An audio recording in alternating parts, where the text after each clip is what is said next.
And as I begin my sermon, I want us to hear one more time those beautiful words also about love from the Song of Songs, a portion of what Dave just read for us. Set me as a seal upon your heart, as a seal upon your arm. For love is strong as death, passion fierce as the grave. Its flashes are flashes of fire, a raging flame. Many waters cannot quench love, neither can floods drown it. If one offered for love all the wealth of his or her house, it would be utterly scorned.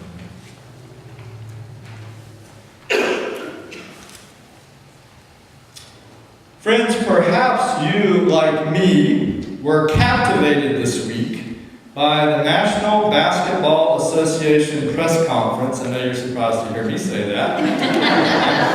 I don't keep up with NBA stuff. However, this caught my attention. This National Basketball Association conference in which Oklahoma City Thunder's forward Kevin Durant received the NBA Most Valuable Player of the Year award. And I hope that you have seen a clip of this gentleman's acceptance speech. Most people who rise to the top of their field these days seem to believe that they got there solely by their own blood, sweat, and tears. So it was refreshing to me to see Mr. Durant use almost the entire press conference to praise his teammates and his coach with heartfelt appreciation. But the greatest praise was reserved for his mother, Wanda Pratt. His mother, who single-handedly raised him and his brother in the suburbs of Washington, D.C., tearfully calling her his greatest inspiration, he said, "You made us believe, you kept us off the street, you put clothes on our backs and food on the table. When you didn't eat, you made sure that we ate. You sacrificed for us. You're the real MVP."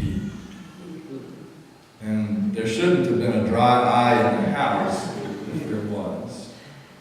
Wanda Pratt embodied the kind of fierce love for her children that the love-struck poet of the Song of Songs wrote about, and that the Reverend Vince Amlin praises in a recent God is Still Speaking daily devotional from the United Church of Christ. And if you don't get those, you can ask me how to do that, because they're always interesting. After witnessing his own mother donate a kidney to his father 2 months ago, Reverend Amlin contrasted in his devotional the shape of love brought to mind by the poet of 1 Corinthians with the fierce love brought to mind by the poet of the Song of Songs. And he wrote this in his reflection: "I've rarely met a love which isn't occasionally irritable, or doesn't sometimes insist on its own way, let alone one that bears, believes, hopes, and endures all things. But fierce love, I see it all the time. The recent widower mourning over his 60-year-old wedding photo. The young wife staying positive in the midst of a separation that she didn't want. The men who waited years to be allowed to adopt their son.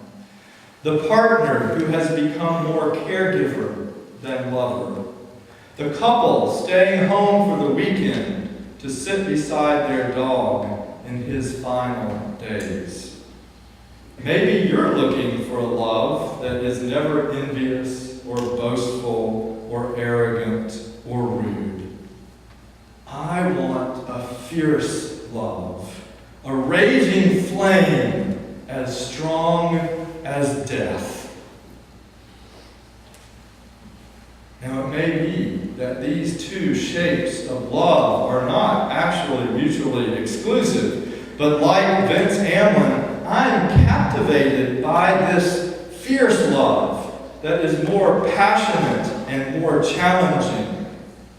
Maybe that's why we prefer to think of Jesus as a God who walked through this world with a 1 Corinthians kind of selflessness, turning the other cheek and saying, "Not my will, but thine, O God," rather than remembering his temper tantrum in the temple when he saw the poor being oppressed in their own house of worship, or rather than remembering his courageous habit of sharing meals with the outcasts of his day, even when it earned him the scorn of his neighbors.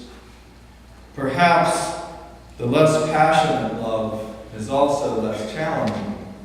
Maybe that's why we like that poem better.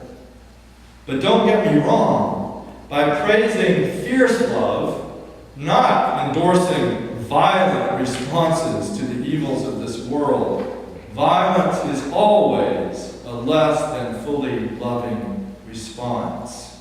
Violence, in fact, is a sign of human brokenness. But I am acknowledging that the fullness of love sometimes calls for a passionate response that risks pushing against accepted norms and comfortable patterns in life and society. It's interesting, isn't it, that we praise the fierce love of a single mother like Wanda Pratt for her children, as well we should praise her. But where is our fierce love for her and her children?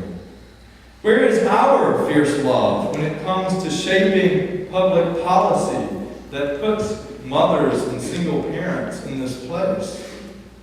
Where is the fierce love that is willing to sacrifice a piece of what we have so that she can have adequate and affordable child care where she works?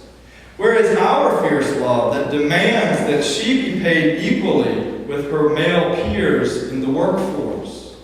Where is our fierce love that will not settle for less than a living wage for all of our citizens? Where is our fierce love that will not tolerate laws that oppress minorities and the poor? Where is our fierce love that works to eradicate violence on our streets and in our schools, where our children learn and live and play each day? Fierce love does not stand idly by while others needlessly suffer. So sometimes I think it's easier for us. I think it's easier for us to hear and settle into the more detached words of 1 Corinthians than the passionate outpouring of the Song of Songs. Controlled love can be a beautiful thing to behold, but fierce love can take us completely out of our comfort zones and into the lives of others that we do not yet know or understand. My own mother taught me something about that kind of fierce love. Some 30 years ago, at a time when I was making some major life decisions that she found very hard to understand, much less agree with, my mother sent me a letter that embodied a fierce, fierce love. After laying out her concerns for me, she shared a story that she'd recently read in a devotional book. And here is the story that she sent me. As a little girl, playing along the marshy banks of my grandfather's pond, I found a small green turtle and took it home. My mother let me have an old Dutch kettle, which I turned into a turtle house. I placed water and sand and grass and several dead flies inside the kettle, thinking that my turtle would be thrilled to live there. The turtle, however, spent every minute going in circles, trying to climb up the side. After a week, though, it just completely stopped and sat there. One day, I showed Granddaddy my turtle house. "It never moves anymore," I said. Granddaddy smiled. "It misses being a real turtle, that's all." So we carried it back to the pond, and Granddaddy stood beside me as I let the turtle go, a little tearfully, as I recall. "The best thing you can ever do for those that you love," Granddaddy said, "is to set them free."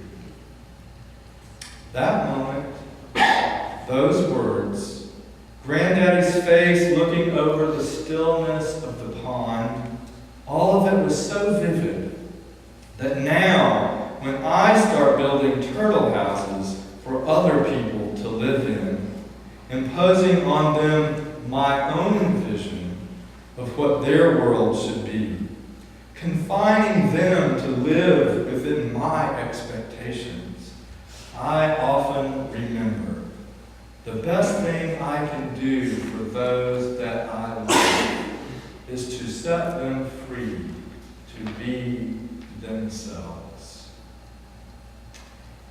And with that story, my mother wrote something like, "Brent, I don't fully understand the choices you're making, but I know that I'm still your mother and that I love you.